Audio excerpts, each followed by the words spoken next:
On the 25th of September 1931, Carin's mother suddenly died, completely unexpectedly. Ignoring the warnings of her doctors, she returned to Stockholm for the funeral, being driven in the new Mercedes. However, when they got to the churchyard at Lövå, it was too late. The funeral was over. The following day at the Grand Hotel, Carin collapsed with a heart attack. Following the death of her mother, she had no will to go on.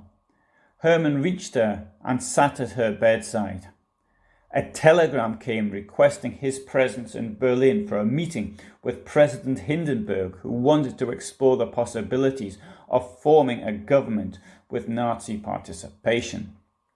Göring ignored the request for 5 days until Carin's son Thomas told her about it.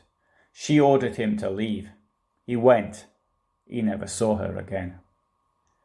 She died on 17th of October 1931 of tuberculosis. She was first buried in Sweden in the cemetery at Lövå Church outside Stockholm, where her mother had been buried less than a month earlier. In November 1933, the tomb, which had been adorned with a swastika-shaped green ornament, was desecrated.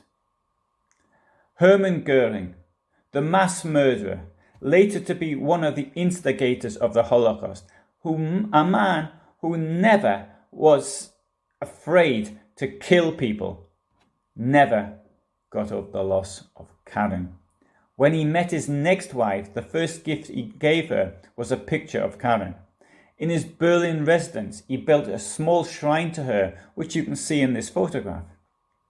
When he took control of the German economy and huge bribes flowed in, he was able to use this wealth to build himself a palace 50 kilometers north of Berlin, which he named Carinhau. On the 19th of June 1934, he had his wife reburied in a mausoleum on the estate, an event attended by the ruling class of the Third Reich. Göring named his yachts after her. The smaller Carin was followed in 1937 by the luxury yacht Carin II, which 40 years later was to play an important role in the Hitler diary scandal. At the end of April 1945, Göring had Carin reburied in the nearby forest.